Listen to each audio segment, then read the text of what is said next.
here at Pennsylvania Pain and Spine Institute, we see quite a few patients who unfortunately have been involved in work-related injuries. Can really be a part of a big spectrum. You have patients that suffered injuries from repetitive stress issues, such as someone who may be a personal assistant, who types all day, who then develops carpal tunnel or numbness and tingling in their hands. And then we see patients who are, who have been involved in construction, who suffered a catastrophic fall that, that may have resulted in broken bones or herniated discs in their spine. And so I think the key thing that we really help patients with is we're more apt to make a quicker diagnosis because we're familiar with all the significant musculoskeletal injuries that may result from workplace injuries. We're also more apt to make proper diagnostic suggestions. We're also very proficient at ordering the right diagnostic tests, including the use of nerve studies that can look for nerve injuries, often that are undetected in traditional imaging after workplace injuries. And also, we really have most of the tools available to treat these injuries. The normal way that work-related injuries are treated is when you get hurt, you're either seen at the hospital initially at the emergency room, or you're being sent to a physician that your workplace sends you to. And sometimes they're not specialists that are equipped to really understand these workplace injuries. And most workplace injuries, unless they're very severe and catastrophic, actually do not require surgical intervention. Most patients really require a good diagnosis, and then followed by minimally invasive treatments from therapy, suggestions, injection therapies, and even workplace ergonomic recommendations. And so I feel that as a physical medicine and rehabilitation specialist first and pain medicine specialist second, that we're able to make those recommendations.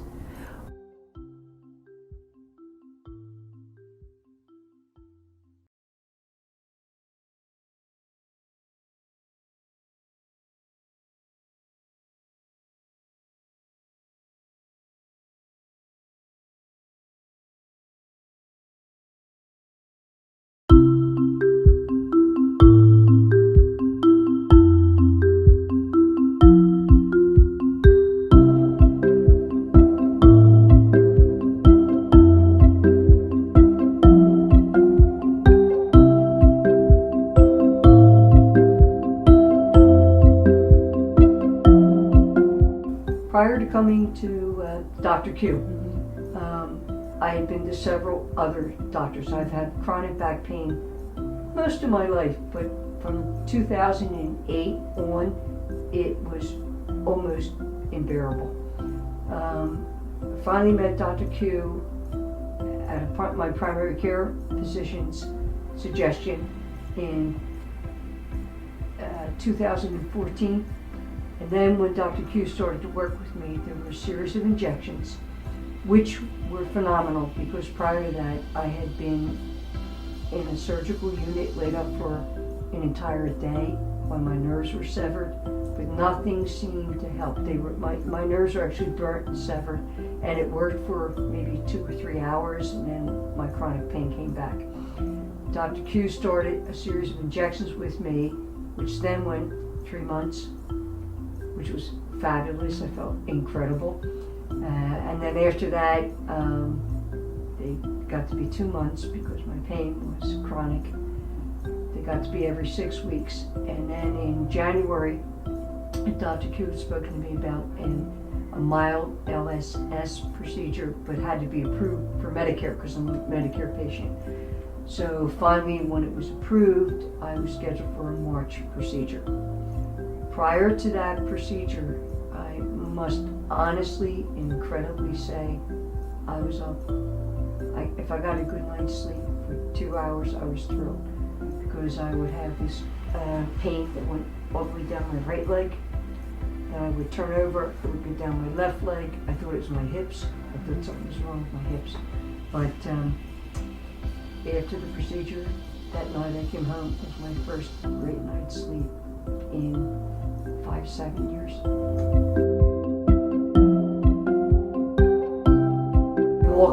Walking was difficult. Walking was hard. I could walk, but not for long periods of time, and I hunched. I was incredibly hunched over, and I was so afraid that was going to be my life. I was going to be like one of those ladies you see at church, incredibly hunched over. I had to remind myself not to hunch because I've hunched for so long. I don't need to hunch. What has been done with the Smile LSS, Dr. Q and his staff is incredible. It has helped enormously. I don't have chronic pain, and I came with chronic pain. I've been in chronic pain since 2011. I don't have it anymore.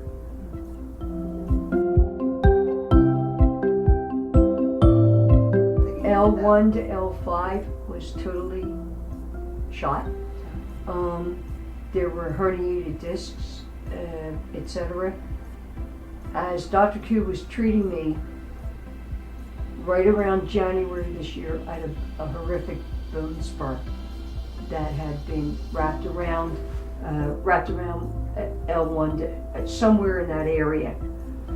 When Dr. Q did the LSS procedure, part of it was to take the particles out, which I now understand. I didn't understand in the beginning. But also, Dr. Q explained to me, he went from both sides to my back to shave off the bone spur, which I know grow back. I am well aware what a bone spur is. But he worked diligently with his team to try to alleviate where that bone spur now had formulated in my spine. Oh, teeny tiny, baby, nothing, Band-Aid, absolutely nothing.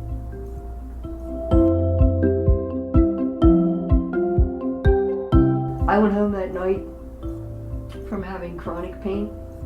I slept. I couldn't believe it. I slept for an entire night without waking up with this horrific chronic pain, rolling over and having it on the other side. It was gone. It was really gone.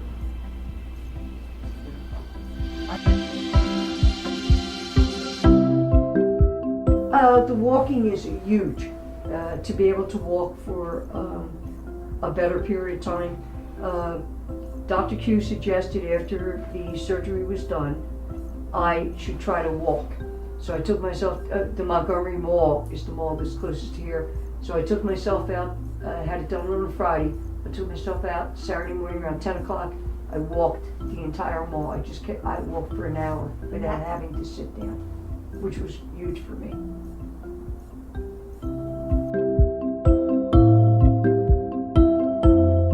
Oh my gosh. Absolutely, without hesitation, I would recommend Dr. Q, his staff, everybody here I would recommend. Honestly, without any hesitation, I would do it.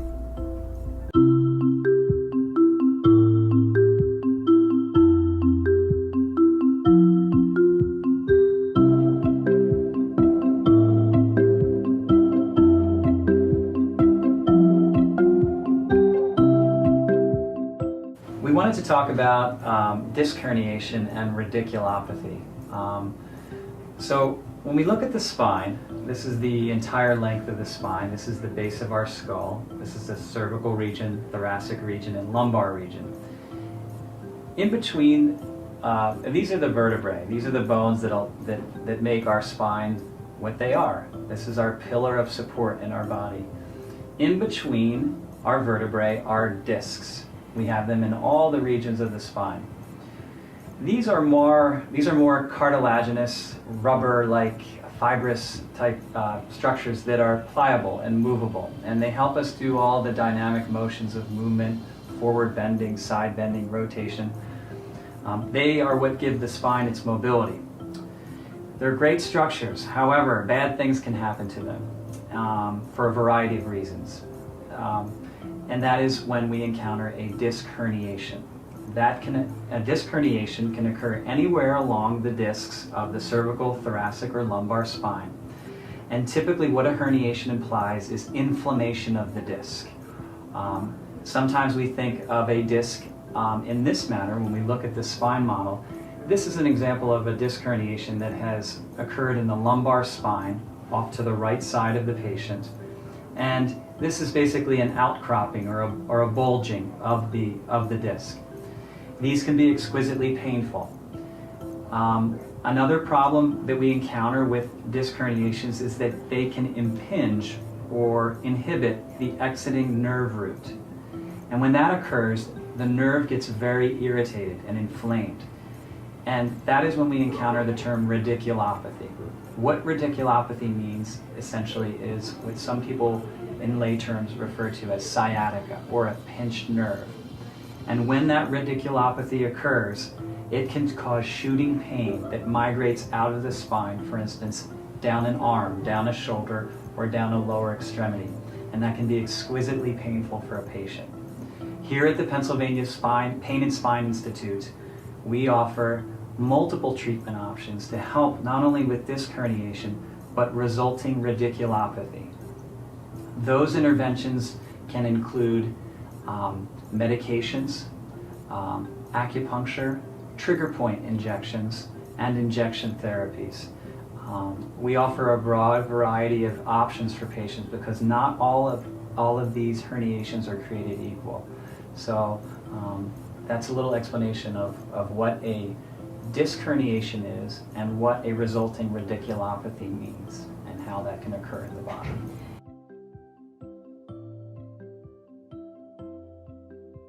One of the treatment options for a disc herniation or radiculopathy, which occurs as a nerve is pinched from a disc herniation, is an injection. Most specifically, there are a variety of injections that occur. And here at our center, we incorporate a wide variety of injections that just don't target the disc, but they can also specifically target the nerve. One specific injection is what we call a transforaminal injection.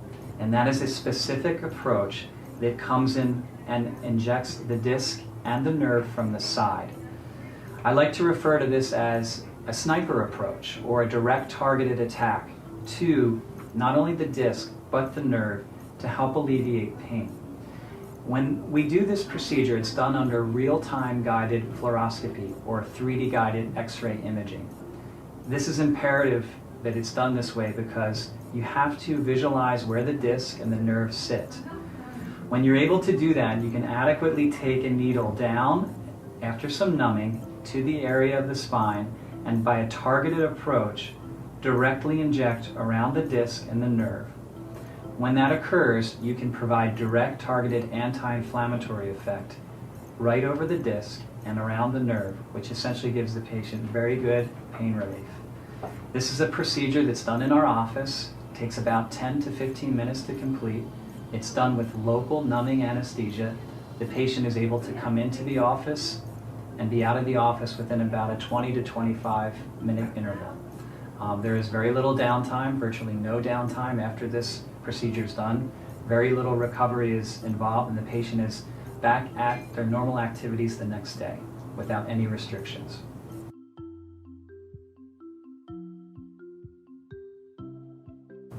Our motto here is less is more, always. So we try to do the least and most advanced minimally invasive procedures to get the most amount of time of pain relief. The relief time frame on a procedure like this varies from patient to patient because the severity of these herniations can vary. Gone are the days when we incorporate a series of these injections. We are always reevaluating patients after this procedure is done. Some patients do well after one injection, some after two, and some after multiple injections. And these injections can be targeted in a variety of different approaches. So that's why it's imperative for your physician to not only look at your physical exam, provoke your pain in some ways, but also look at your imaging and incorporate direct targeted image guidance so they can visualize the area directly. Is there any? We have had patients that have responded very well to these injections. I've had patients that have had complete and permanent relief after these procedures. And I've had other patients that have responded for months at a time or weeks at a time. These injections have a cumulative effect. So sometimes 1 or 2 or 3 injections build on each other and provide the pain relief that a patient is looking for a more permanent pain relief basis.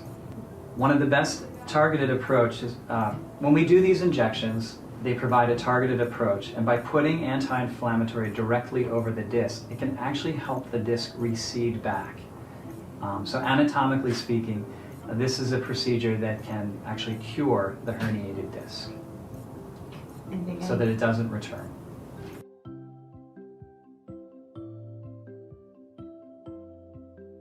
Yeah, so one of the things that we like to incorporate here at our practice, because we are more physiatry or physical medicine based practice, is that we like to incorporate physical therapy as a treatment option once the pain has subsided. Oftentimes patients come to us who have tried physical therapy prior to an injection and have failed, and that's very unfortunate. We like to incorporate physical therapy once pain has subsided, so that way patients can maximize their therapies with much better pain relief in those settings.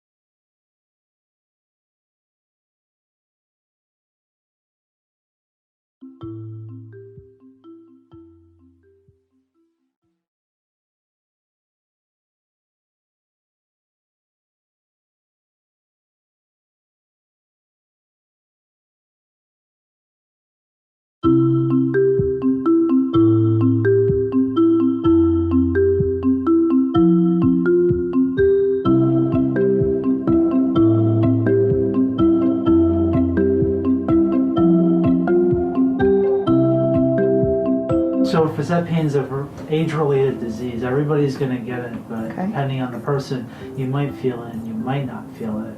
Okay.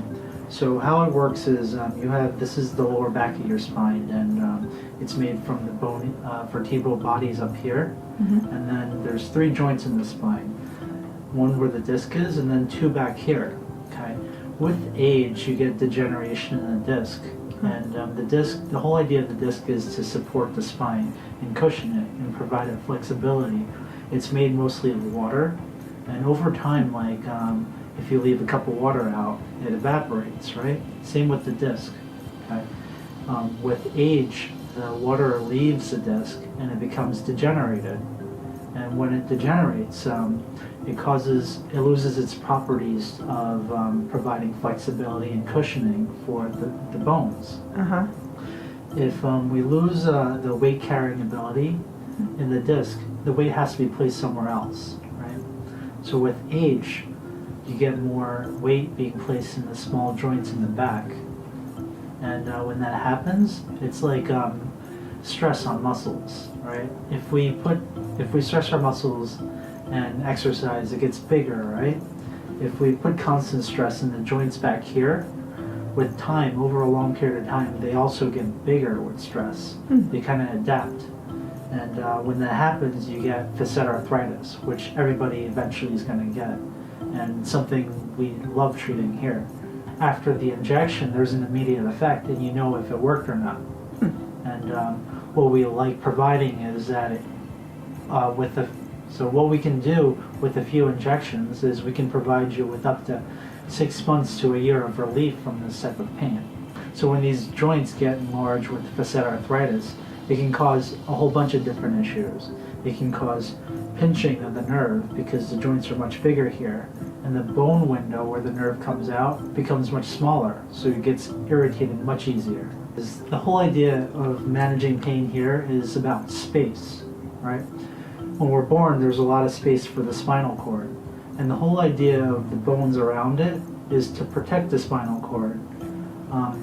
With age and stress related with age, these bones get bigger and the discs get smaller, right? When the disc gets smaller, this bone window gets smaller too.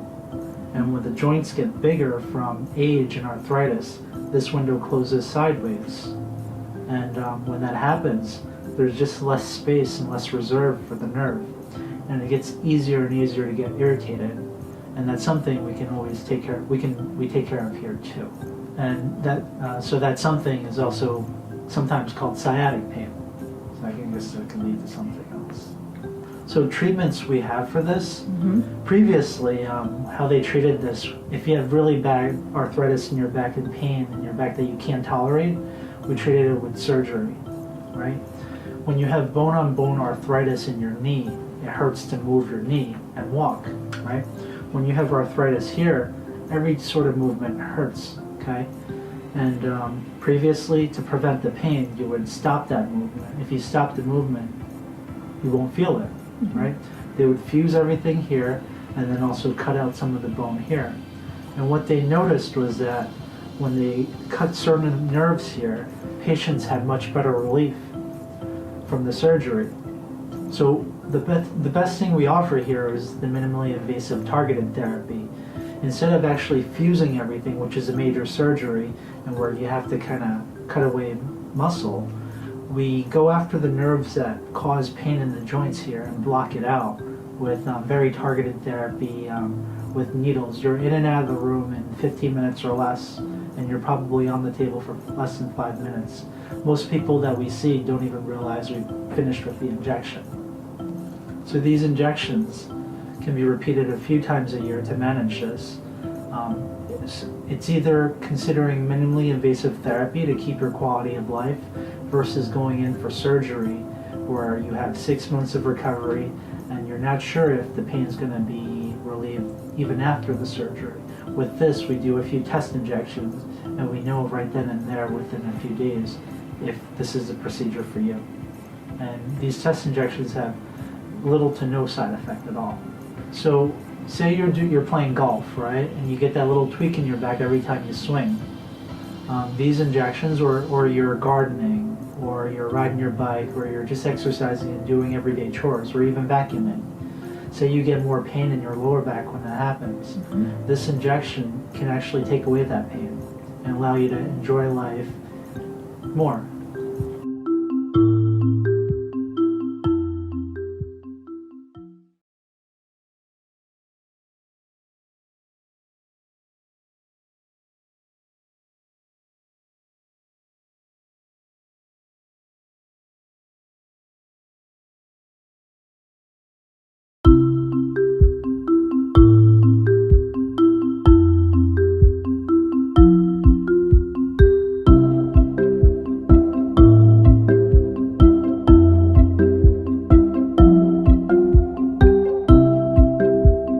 Tendons have a very important role in our body. They are what connect our muscles to our bones and allow us to move different limbs and joints and things like that. So tendons are a very common source of pain.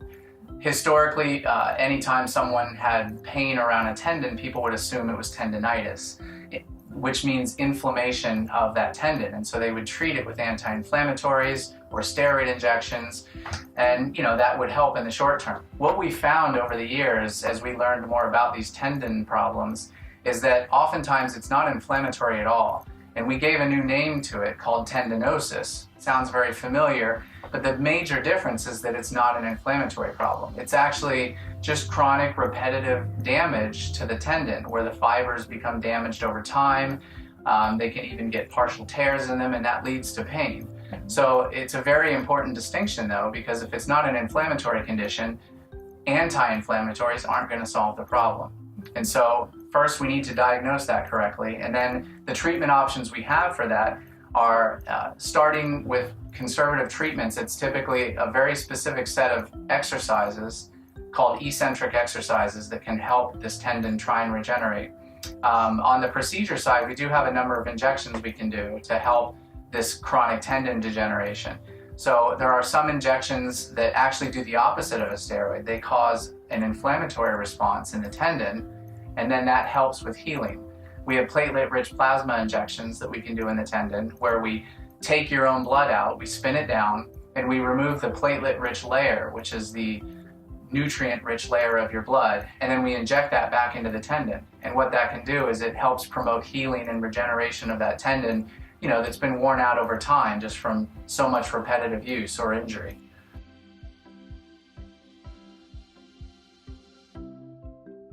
Eccentric exercises are exercises that strengthen the muscle while it is lengthening. Essentially what we're trying to do is put more force or load across the tendon to get it to almost break down in a way so that it will heal, to help with regeneration.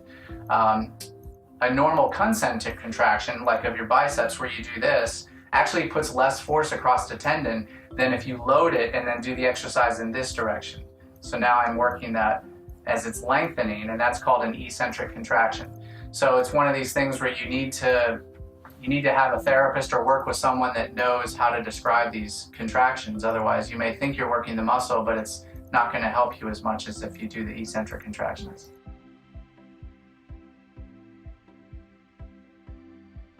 So the best way to prevent tendon damage is to keep the muscle strong, really. I mean, the tendon is what attaches the muscle to the bone. So if the muscle's weak and you're trying to move a joint in a certain direction, if the muscle's weak, now that tendon is getting more force across it, and that's going to lead to more wear and tear over time. Whereas if you keep your muscles strong, then that better supports the tendon and the joint, and that's what's going to best protect you long term.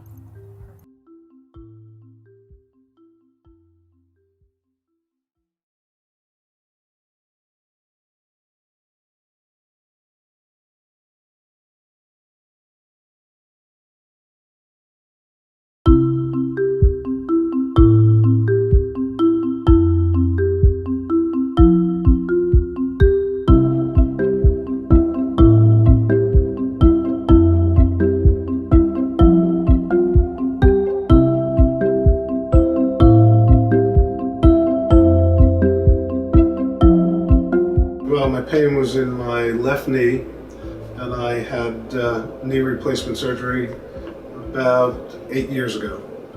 And I went 5 years after with probably substantially more pain than before I had the surgery. And then I came to see Dr. Kelly, and he said he could take care of the problem. And lo and behold, he did. Dr. Kelly does a knee nerve block that lasts for a significant amount of time. And without it, I wouldn't be able to do nearly half the things that I do with a nerve block. So I'm very pleased.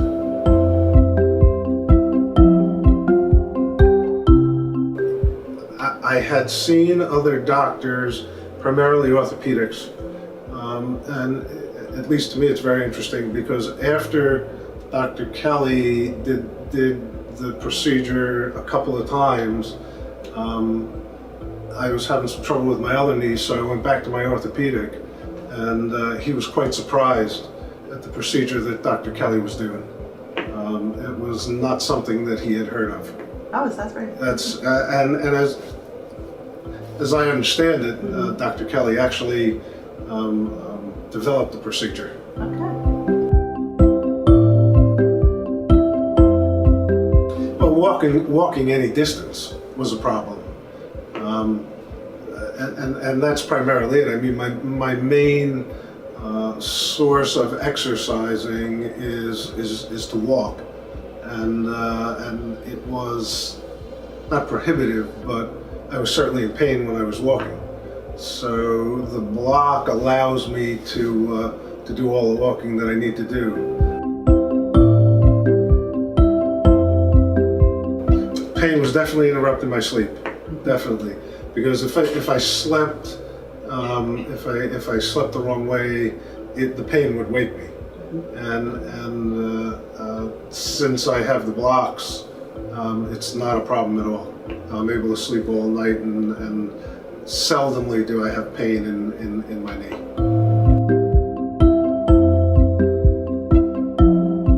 Actually, I'm an executive. I own my own business, but I go to work every day, 5 days a week, and I travel for business. So I'm pretty active, and whether I'm at home or working, I'm just an active person. So I'm not going to sit around.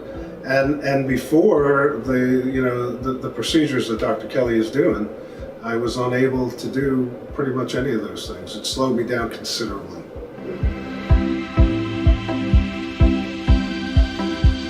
I would highly recommend Dr. Kelly, certainly Dr. Kelly, and the procedure. Dr. Kelly is, in my opinion, very persistent.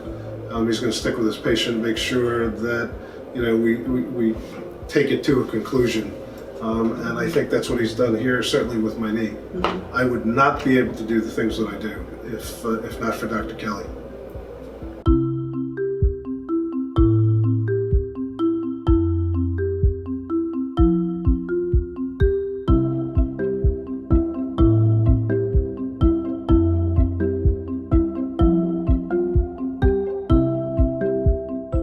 Spinal stenosis is a very common condition that affects just about everyone at some point in our lives. The term spinal stenosis means that there is a tightness in the spine somewhere. And what this refers to is the fact that over time, due to various degenerative conditions, the space for the nerves in our spine decreases. And this can produce pain and discomfort as well as disability for most patients. And there's very predictable changes that causes this. Essentially, if you look at the way that our spine is put together, we have major bones that sit one on top of each other. These are the vertebral bodies, and they make up the entire spine. In between the spine, we have discs that serve to help cushion the bones there. Behind the spine, we have what are called the lumbar facet joints. These joints are in every single level, and those joints give us the ability to bend back and forth, to turn our spine, and so forth. Now, the major reason we have our spine, besides to hold our body upright, is to protect these yellow things. These are the nerves that come out of the spinal cord. The spinal cord, which you can see is really well encased in bone here, is like a big piece of cable that comes from the brain and goes all the way down to our back. And that's what allows our brain to control the whole body. And so, at each level of the spinal cord gives off a smaller branch here from the sides, and these nerves in our low back run down the legs. That's how our brain controls the legs. In our neck, they run down into the arms. That's how our brain controls the arms. And so, if you look at the space here where the nerves come out of, they're actually very, very small in the first place. And that's sort of by design so that the nerves aren't moving all over the place and so forth. And slowly over time, there's three major changes that occur. The first is that the discs, which you can see sit millimeters in front of the nerves, these discs start to degenerate. These discs are made mostly of water, and so as we get older, the water content in the discs start to lessen because water dehydrates over time. And we've seen in serial MRI studies that patients starting in their 30s start to have more and more of this phenomenon. And when the discs get thinner because the water is leaving them, and the bones are constantly pushing on them, they will start to slide and move. So that's what typically is referred to as a disc bulge, a disc herniation. When that happens, the disc typically only moves in one direction. It always moves closer and closer to this nerve, so it's going to start to take away space from the nerve in the front. Right behind the nerve are those facet joints that I discussed earlier. What happens to joints is that when we use them over and over again, we develop a condition called osteoarthritis in those joints. Again, osteoarthritis is not a disease, it is a degenerative condition. And what happens is the more we use bones around a joint, the bone actually grows bigger. We have more calcifications and changes, and so over time the bones grow bigger. When the bones grow bigger, this bone sits right behind the nerve, so it's going to start to pinch the nerve from behind. And then the third thing that happens is right in front of the nerve, which you can't see well on this model, is a structure called the ligamentum flavum. That is a ligament that's in our back that, again, allows us to bend and move. Over time, this ligament also gets bigger. So all these other things getting bigger takes away space from the nerve here. When that happens, patients will start to develop pain that can shoot down the leg, pain in the back, pain in the neck, pain that can shoot down the arms. Often when it's in the low back area, patients will say that they can't stand or walk for long periods of time. And that's mainly because in a standing position, there is actually the least amount of space here. When we bend forwards, it actually opens up the neuroforamina, which is why often you see patients in the community that may walk in this stature, and that they may feel that they relieve the pain when they're on shopping carts in the supermarket. And so those are all things that can indicate to your doctors that that you have spinal stenosis. Now, the good news about spinal stenosis is that this usually happens over a long period of time. When it happens over a long period of time, the nerves actually adapt to it, so they do not get injured in most cases. Instead, they just get irritated. And so surgery is not the first focus with spinal stenosis. Instead, we recommend trying more conservative managements, including things such as a lumbar interlaminar epidural steroid injection or a caudal epidural steroid injection. Those injections are done to essentially put anti-inflammatories along where the nerves are pinched. That takes away the inflammation and can often give patients months or at least months of relief. But it is a procedure that is likely to be repeated just because structurally the nerves are still getting irritated. There are also additional procedures that can be done for the lumbar facet areas, including lumbar facet injections, lumbar facet radiofrequency ablation procedures, which can all help to take away the pain from the arthritis in the joints. There are more advanced procedures like spinal cord stimulation and intrathecal pumps that can be done to give patients a more sustained relief. We also sometimes recommend regenerative medicine treatments in which we can inject medications that would, or a patient's own platelet cells and stem cells to help slow down the rate of degeneration in those cases. So there's certainly a lot of options before we ever consider surgery. Part of the problem with surgery for spinal stenosis is often this problem happens at multiple areas, and it's very hard for a surgeon to open up spots in multiple areas. So they may fix one spot, but then you may start to experience pain in other areas, and therefore leading to diminished relief from surgical intervention. So at Pennsylvania Pain and Spine here, we really believe in maximizing the minimally invasive approaches to treat this chronic condition. And like I said in the beginning, unfortunately, this is one of those things that all of us will have at some point because we're just living so much longer than before. But it's not a problem that should debilitate you, as I think with our techniques, we really can give patients quite a bit of relief with very minimally invasive techniques.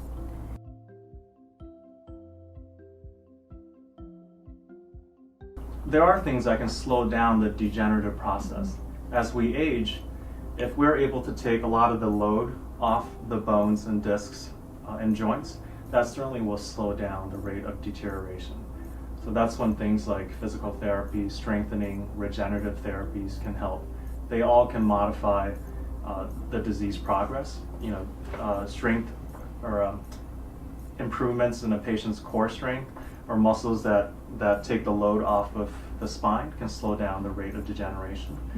Regenerative medicine applied to the ligaments and muscles of the spine can strengthen those also to slow down the progress. But the greatest factor here in this disease progression is really time. People didn't have spinal stenosis usually when 100 years ago when we all died in our 30s and 40s. Much like heart disease and cancer, we're seeing it more now because we're just living longer.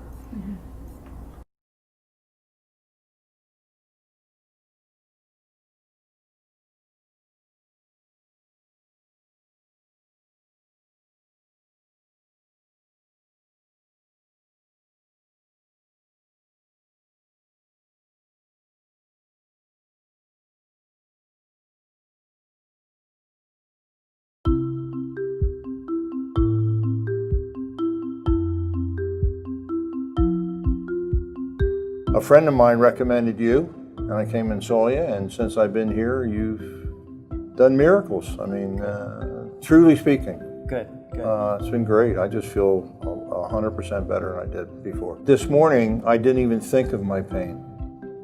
That's how much difference it's made. I mean, truly, really. I mean, all kidding aside. Great. I didn't even think about it this morning, and that's a rare thing. Great. Because I'm usually with the pain I've had, I'm usually like worried about it. Before I move, I go, oh, geez, I got to get up. Right. And I didn't even think of it this morning. It didn't Right. even occur to me. So Yeah. that's a good thing. Yeah, when you have chronic pain, you really tend to anticipate it. Oh, you do. And it can really You do. grab hold You do. of your life. and your Absolutely, it activities. does. It rules your life. What pain level am I at right now? And what can I do? Yeah. You know, what can I do? That kind of thing. And Yeah. I had no worries this morning. So that's the first time in a long time. I'll tell you true, I'm 71 years old and I've had this pain in my back since I was 22 years old. As I just got out of the military, and I've had this pain my whole life. My back has less pain in it now than I can ever remember in all of those years that I suffered with it.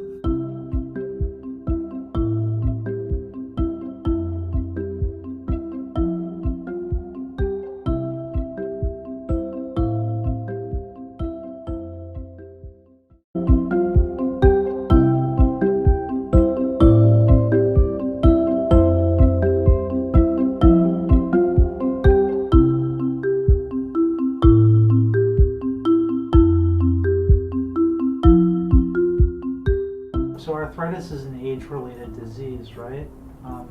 Usually there's two bones together and they have cartilage in the middle, and it helps the bones move against each other. Now that's how we move our arms, move our legs, move everything. There's articulations all throughout the body. Over time and with age, there's going to be normal wear and tear, and that can cause a lot of pain and issues with things like clicking or legs locking up or having difficulty just moving your hands and your elbows and your shoulders. So what we provide here is regenerative medicine. There's different techniques we have and different medications that we have that we can put into these joints. Say over time your cartilage is worn down, there's medicines here that can help regrow some of the cells there and repair some of the cartilage damage. If you're having clicking in your elbows, shoulders, or knees, some of these injections that we do can help improve that and improve the pain so that you can get up and walk around more and do things that you like.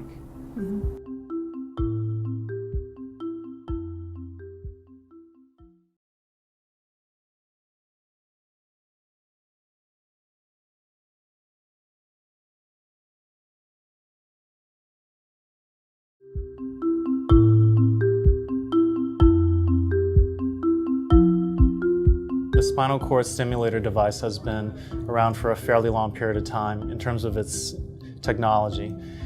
However, over the last really 5 years, we've made such great advances in battery technology that we're able to minimize these devices so that they can be implanted in patients to help with their pain.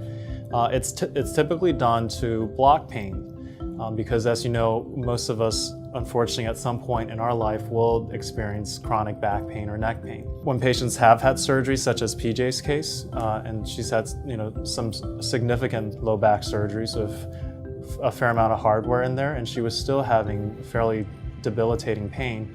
Because of that, rather than sending her for more surgical interventions or more fusions and things of that sort, we decided to try this device, which, when put into the correct areas, would be able to produce a different nerve signal that can block her pain nerve signals. And the great thing about this is, unlike injections, which can wear off from time to time, once the device is there, it can work all the time.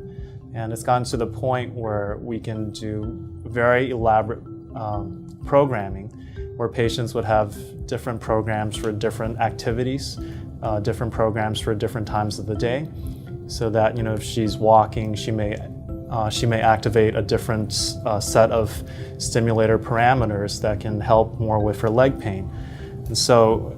And the major benefit of the device is that it is such a minimally invasive way to install the device. I had actually personally implanted PJ's device. It was an in and out surgery. It was done on an outpatient basis. It's not done under general anesthesia, so the patients tolerate it very well. They go home just an hour or two after the surgeries. And even patients who are, we've seen patients who are much older, 89 years old, who can't undergo general anesthesia because of the concerns over it, but yet they're able to undergo this procedure that can bring them fairly significant pain relief. With the stimulator in place, instead of feeling pain all the time, when the device is on, she normally will feel less pain, and she could instead feel sort of this massaging sensation. Is that correct, PJ? That's right. Yeah. I feel like a little tingly feeling, which massages it through, and it goes all the way down my legs from my lower back down, and it doesn't bother me at all then. And I usually use it when I go walking the 3.5 miles a day. Yeah, and I know prior to this device being installed, she was having quite a bit of difficulty with even doing simple things like walking short distances. Exactly. So I couldn't walk very far at all.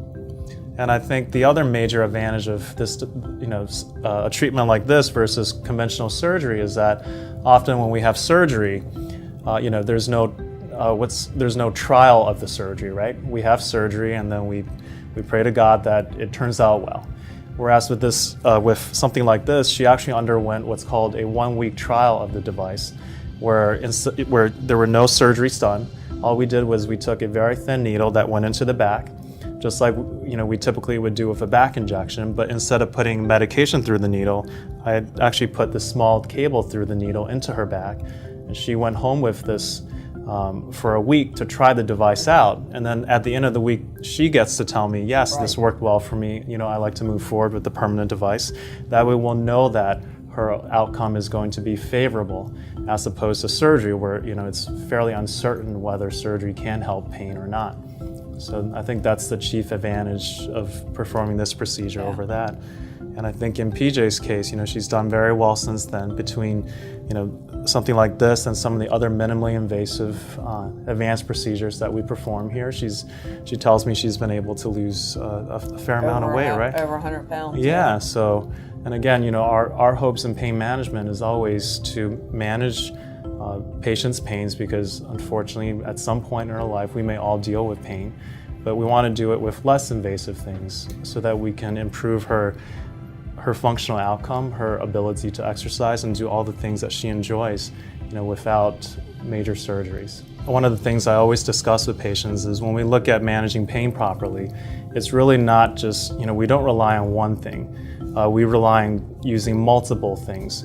If we just relied on medications, for example, she would be on very high doses and probably would have significant long-term side effects that can really harm her in the future. And if we just did injections, when the injection wore off, her pain would be back. So instead, we utilize multiple modalities here so that we try to cover every single avenue of where her pain is coming from to really help give her the improvement that she needs.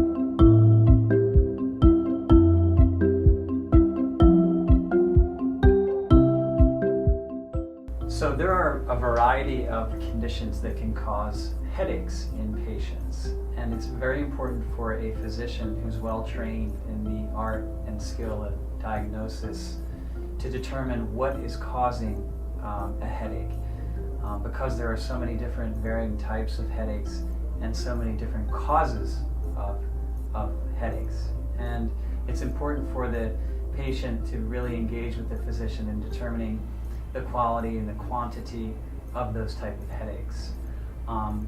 We wanted to talk a little bit about a cervicogenic headache.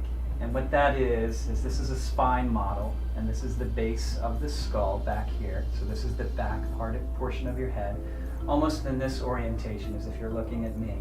And this is the front part of your neck, and this is the back part of your neck. And there is a specific type of headache called a cervicogenic headache that is generated from somewhere in the cervical spine or your neck. And what happens is there is muscles and nerves that travel in networks around the spine that can cause headache patterns. So a cervicogenic headache can be a headache pattern that comes from muscles, from nerves, or from the spine itself. When we are able to adequately evaluate a patient, examine them and thoroughly go through the quality, the quantity, and the types of headache patterns that they're having, it's very important for this physician to spend time with the patient to determine the quality and the quantity of the headache. With that being said, a headache, not all headaches are created equal, so it's very important for us to determine whether or not it's coming from a cervical spine pain disorder. If it is, there are many treatment options for patients.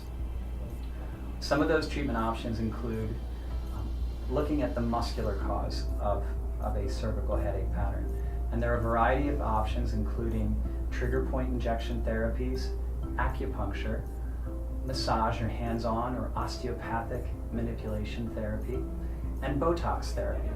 These all provide adequate treatment options for someone in a minimally invasive option that are offered here at our center to help alleviate muscular and nerve pain symptoms that can be causing headache patterns. Now, when we look at the deeper cause of a cervicogenic headache, when we look at the spine itself, there are advanced minimally invasive options here at our center to look at arthritic conditions that can cause headache patterns.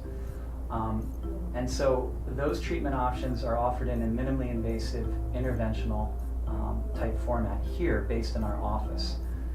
So when we look at a cervicogenic headache, there are multiple causes of it: muscular, nerve, and arthritis or spine or bone related. Not one treatment protocol has been shown to be effective in itself. So it's very important for the physician, as we do here at our center, to incorporate multifactorial or multi-modality treatment options to provide the patient with the best relief of their headache patterns.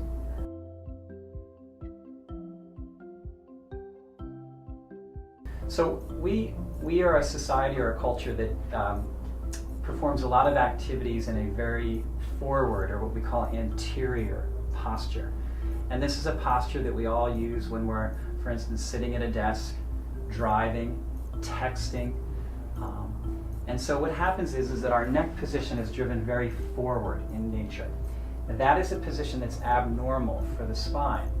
And when that occurs, it can create headache patterns.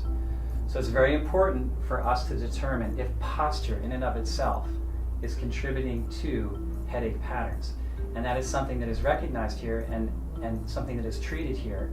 And we do a lot of, like I said, hands-on and physical therapy modalities to help alleviate those type of symptoms versus just provide injections. And so that can be very beneficial in and of itself. So postural changes, because we, as I said, are a culture that's very forward-oriented. A lot of people that sit at desk jobs, for instance, will encounter postural or anterior type cervical strain patterns. And so that's something that we recognize here at our center as being something important to always evaluate in those patients.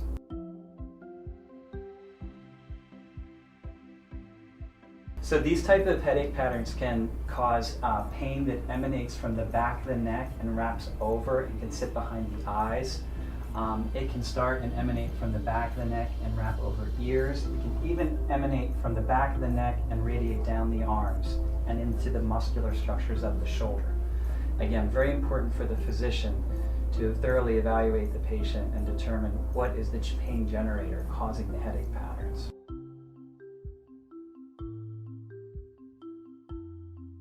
Yes, oftentimes these type of headaches are misdiagnosed as migraines, and that's very important for the physician to evaluate. Now, we also do treat migraines here at our center.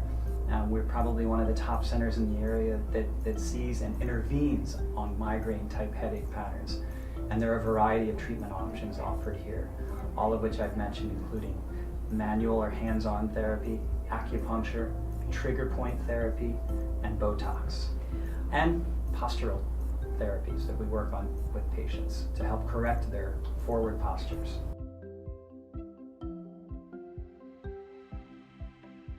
So our center offers interventions to treat these headache patterns and migraine patterns. Some neurologists, in fact most neurologists, don't intervene. They're providing strictly just medication management or oral medication management. We feel that there's more to it, and like I said, in effectively treating headache patterns, we need more options available to patients rather than just medication management, and our center provides those things.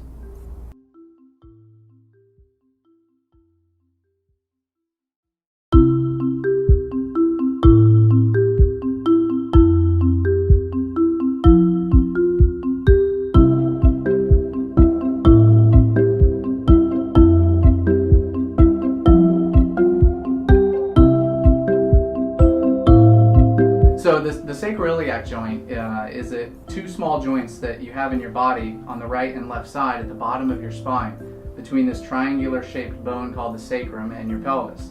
It's an often underdiagnosed cause of low back pain that can be a cause in up to 40% of patients. It's more common in women, especially after going through pregnancy and things like that, where some of the ligaments around the sacroiliac joint can be stretched. And so these joints can then become a cause of pain. There's a lot of good treatment options we have for it. To diagnose SI joint pain, SI is just what we shorthand sacroiliac for, is to do an injection into the joint under x-ray guidance. It's a very thin joint and it's deeper down, so you need to use some sort of guidance to get in the joint with the needle. If we inject it with steroid or numbing medicine and your pain gets better, then we know that is the cause of the problem. And then we have some other regenerative type injections that can be done in the joint. Another option we have to treat SI joint pain is to actually do a radiofrequency ablation procedure, which is actually burning the nerves that supply pain from that joint. So one of the keys with this is just trying to make the diagnosis correct so that you know what you're going after. And then the last resort, there are some times where the sacroiliac joint will be fused, but we view things like that as an absolute last resort, and I don't think I've ever seen that happen in any of my patients. So injections for the sacroiliac joint can be anything from a steroid injection to some of the regenerative type injections we have, like platelet-rich plasma injections or prolotherapy injections. A platelet-rich plasma injection is where we actually draw your own blood and spin it down, and then we take the platelet-rich layer of that blood, which is the part of the blood that carries all the nutrients, and we inject that back into the joint, and that can really help in the regenerative process of some of the ligaments that surround the joint, or for some degenerative changes in the joint. The sacroiliac joint, this thin joint between the bottom of the spine and the pelvis, it's surrounded by a lot of very strong ligaments. And sometimes just over time or after going through things like pregnancy, those ligaments can be stretched or even slightly damaged, and that can then lead to pain. These joints transmit forces from the whole upper body through the spine and then into the pelvis and down the legs. So there's actually a lot of force that goes across these joints. So over time, they can get worn out, the ligaments can get worn out, and then this can lead to pain.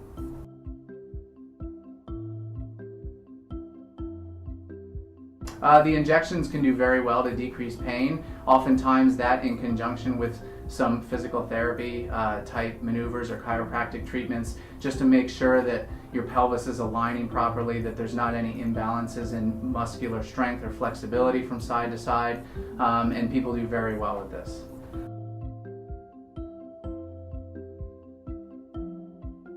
I think one of the things we do here really well is try and, first of all, just diagnose the problem correctly. Because where you put a needle, it's not going to work if you don't get it in the right spot. So, our focus is on doing a good physical exam, listening to the patient's history so that we know where we want to treat. And, our job is to keep you out of the surgeon's hands. So I think we have a lot of things to do to make you, avoid surgery.